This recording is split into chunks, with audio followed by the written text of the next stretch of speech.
Hi everyone, আপনাদের সবাইকে রিয়াস বং কিচেনে স্বাগত। আশা করছি আপনারা সবাই ভালো আছেন। আজকে আমি আপনাদের সাথে অনুষ্ঠান বাড়ির দই কাতলার রেসিপি শেয়ার করব। একবার বাড়িতে বানিয়ে দেখবেন, রুটি বা ভাত দুটোর সাথেই ভালো লাগবে। আমি একটু আলাদা করার চেষ্টা করেছি। চলুন রান্নাটা শুরু করি। প্রথমে কড়াইয়ে সর্ষের তেল অ্যাড করে দুটো বড় সাইজের পেঁয়াজ অ্যাড করলাম। আমি এটা বেরেস্তা বানাবো। পেঁয়াজগুলোকে সরু সরু করে কেটে নিয়েছিলাম। ভালো করে নেড়ে চেড়ে ভাজবো যাতে সবগুলোর কালার সেম আসে। পেঁয়াজটা যখন লাল হয়ে যাবে তখনই তুলে নেব, নইলে তেতো ভাবটা চলে আসবে। দেখুন বেরেস্তাগুলো ভাজা হয়ে গেছে, তাই আমি তুলে নিচ্ছি। অন্যদিকে পোস্ত, চালমগজ, কাজু, 3টে কাঁচা লঙ্কা ভালো করে মিক্সিতে পেস্ট বানিয়ে রাখবো। এবার ওই তেলে আগে থেকে নুন মাখানো কাতলা মাছের পিসগুলো আমি অ্যাড করে দিচ্ছি। আমি এখানে কাতলা মাছের পেটি পিসগুলো ইউজ করেছি। আপনারা চাইলে মাছের যে কোনো পিস ইউজ করতে পারেন। মাছগুলো আমি বেশি কড়া করে ভাজবো না, হালকা এপিট ওপিট ভালো করে ভেজে নিয়েছি। এবার আমি তুলে রাখবো। ওই তেলে এলাচ, দারচিনি, লবঙ্গ, শুকনো লঙ্কা, গোটা গোলমরিচ ফোড়ন দিলাম। ফোড়ন থেকে ভালো স্মেল ছেড়েছে। এবার আমি দুটো বড় সাইজের পেঁয়াজ বাটা অ্যাড করলাম। তেলের সাথে পেঁয়াজ বাটাটা ভালো করে মিক্স করে নিচ্ছি। এরপর হাফ চামচ নুন, হাফ চামচ চিনি অ্যাড করে দিচ্ছি। এর ফলে পেঁয়াজ থেকে জলটা তাড়াতাড়ি বেরিয়ে যাবে আর পেঁয়াজটা ভালোভাবে ভাজা হবে।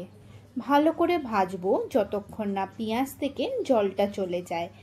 মাঝখানে একটু সরিয়ে দিয়ে তেল অ্যাড করে 1 চামচ রসুন বাটা আমি অ্যাড করলাম। রসুনটা ভালো করে ভাজবো যতক্ষণ না কাঁচা গন্ধটা চলে যায়। ভালো করে মিক্স করে নিয়ে 1 চামচ আদা বাটা, 1 চামচ কাঁচা লঙ্কা বাটা আমি এতে অ্যাড করে দিচ্ছি। আমি এখানে কোনো রকম গুঁড়ো লঙ্কা ইউজ করিনি। কাঁচা লঙ্কা বাটা ইউজ করলে দই কাতলার টেস্টটা দ্বিগুণ বাড়িয়ে দেয়। অল্প জল অ্যাড করে 1 চামচ কাশ্মীরি লঙ্কা গুঁড়ো আমি এখানে অ্যাড করলাম। আবারও ভালো করে মিক্স করে নেব। কাশ্মীরি লঙ্কা গুঁড়োর ফলে কালারটা দেখবেন খুব সুন্দর আসবে। এরপর বেটে রাখা কাজু বাদাম, পোস্ত, চালমগজ, কাঁচা লঙ্কা বাটার পেস্টটা আমি অ্যাড করে দিচ্ছি। আবারও ভালো করে মিক্স করব। এই টাইমে রান্নাটা পুরো মিডিয়াম আঁচে হবে। ভালো করে মিক্স করে নিয়ে আমি 1 মিনিট চাপা দিয়ে রাখবো। 1 মিনিট পর 2 চামচ ফ্যাটানো টক দই আমি অ্যাড করে দিচ্ছি। দইটা ভালো করে মিক্সড করব। এই টাইমে আঁচটা পুরো লোতে রাখবেন, নইলে টক দইটা কেটে যাওয়ার চান্স থাকে। ভালো করে মিক্স করে নিয়ে আমি এতে 1 কাপ জল অ্যাড করলাম।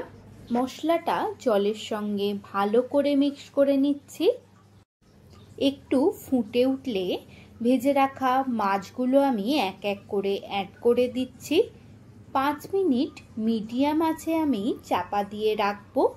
5 মিনিট পর চাপা খুলে আমি নিচ থেকে একটু নেড়ে দিচ্ছি যাতে মশলাগুলো নিচে লেগে না যায়।